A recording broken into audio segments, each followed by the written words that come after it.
sih yang biasa kamu lakuin begitu gaji masuk rekening? Jujur banyak dari kita biasanya langsung buka aplikasi belanja atau buru-buru bayar ini itu tanpa rencana jelas. Padahal 30 menit pertama setelah gajian itu krusial banget. Karena di momen itu kamu sebenarnya lagi nentuin apakah kamu bakal ngulang kebiasaan lama yang selalu bikin kamu kepepet di akhir bulan, atau kamu lagi bangun fondasi keuangan yang diam-diam bikin kamu kaya di masa depan. Namaku Ninda, aku dulu mulai kerja dari gaji 3 juta, punya banyak utang, dan tiap bulan rasanya pas-pasan. Sekarang alhamdulillah aku punya 3 properti yang semuanya lunas. Di video ini, aku mau share 6 kebiasaan yang wajib kamu lakuin tiap kali habis gajian, biar uangmu lebih terkontrol, stres berkurang, dan juga supaya kamu bisa mulai bangun kekayaan jangka panjang tanpa ribet.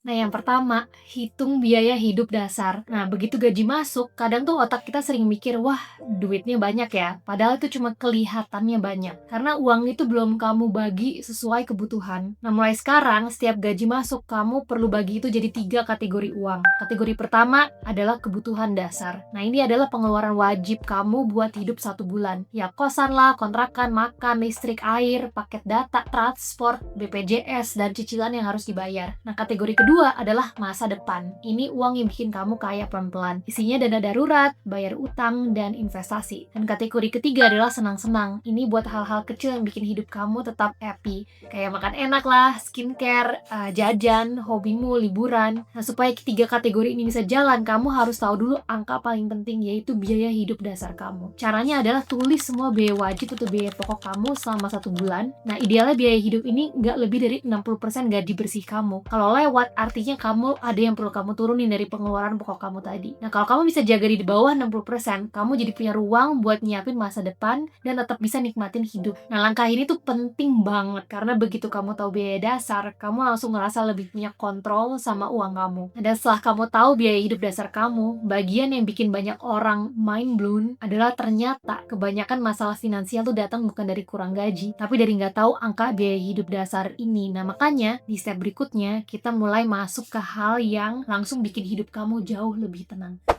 Yang kedua adalah bangun dana cadangan cepat. Nah, sebelum mikir investasi, sebelum mikir beli apapun, kita bikin dulu dana cadangan cepat yang isinya itu adalah 1 bulan biaya hidup dasar. Nah, kenapa ini penting? Soalnya kadang ada aja hal dadakan yang muncul. Ya, misalnya handphone rusak lah, atau motor mobil mogok, atau harus ke dokter. Nah, kalau kita nggak punya cadangan sama sekali, biasanya orang tuh langsung minjem, suka pakai pay later atau gesek kartu, yang akhirnya bikin uang kita tuh secara finansial makin bocor. Nah, dengan punya cadangan cepat, kamu punya penolong instan yang bisa kamu pakai kapan aja tanpa panik. Nah, cara bangunnya sebenarnya sederhana. Ambil aja angka biaya hidup dasar kamu yang tadi dan bangun tabungan sebesar angka tersebut, simpan di rekening terpisah yang gampang diambil kapanpun kamu butuh. Nah, kalau dana cadangan cepat ini udah ada, hidup kamu bakal 1 langkah lebih terkendali dan kamu nggak akan gampang panik setiap kali ada biaya mendadak. Dan percaya atau nggak percaya, banyak orang berhenti di sini, padahal ada satu hal sah ini yang bisa ngurangin kebocoran uangmu lebih cepat dari tabungan apapun.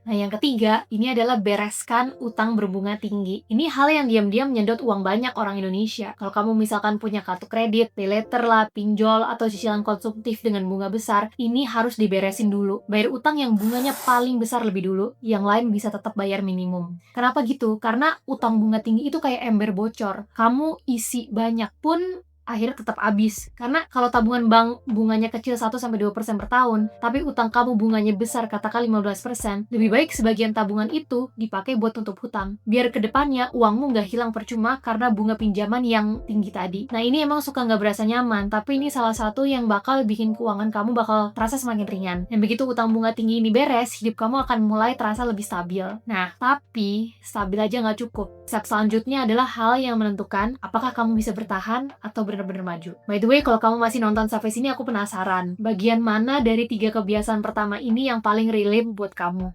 Atau kamu punya cara sendiri buat ngatur gaji? Share di comment section ya. Nah, yang keempat, bangun dana darurat 3-6 bulan. Setelah dana cadangan cepat dan utang juga beres, baru kita bangun benteng utamanya, yaitu dana darurat. Nah, dana darurat ini uang cadangan yang bikin kamu tetap bisa hidup meskipun ya amit-amit ada apa-apa sama pekerjaan kamu gitu. Nah, cara hitungnya gampang. Ambil biaya hidup dasar tadi yang dari step 1, kaliin 3 untuk keamanan dasar, kaliin 6 kalau kamu mau lebih aman, kaliin 9 kalau kamu freelance atau mau resign dari pekerjaan sekarang dan bangun bisnis sendiri. Nah, kelihatannya gede ya, tapi kamu bisa bangun ini pelan-pelan, yang penting konsisten. Dan dana darurat ini tuh biasa jadi titik di mana orang mulai merasa, wah hidup gue ternyata bisa lebih tenang ya. Dan setelah dana darurat mulai keisi, ini momen di mana banyak orang baru ngerasa hidupnya jadi lebih punya arah. Nah, tapi kamu belum selesai karena step yang selanjutnya ini adalah yang beneran bikin kekayaan kamu bakal tumbuh. Guys, kalau kamu mau join komunitas aku gratis dan dapetin template gratis untuk bantu kamu bangun kebiasaan baru, klik aja link di deskripsi. Nanti kamu akan diminta isi email buat dapetin update dari komunitasku dan akses template-nya. Jangan lupa pas file template-nya kebuka di Google Sheets, sebelum dipakai, klik file dan make a copy biar masuk ke Google Drive kamu. Nah, yang kelima, mulai investasi pelan-pelan. Kalau misalkan fondasi kamu sudah kuat, baru kita masuk ke hal yang bikin kamu kaya di masa depan, yaitu investasi. Nah, pilihan paling simple buat orang Indonesia biasanya reksadana indeks, ETF indeks, atau SBN retail. Tapi dari pengalamanku pribadi, aku lebih suka investasi di saham luar negeri lewat ETF S&P 500. Karena ETF atau Exchange Traded Fund, ini isinya 500 perusahaan di Amerika, dan perusahaan topnya adalah produk yang kita pakai sehari-hari, misalkan Google, Amazon lah, Instagram, Microsoft, dan lainnya. Gak usah ribet, mulai sekecil apapun boleh. 100.000 pun juga sebenarnya gak masalah, yang penting adalah rutin.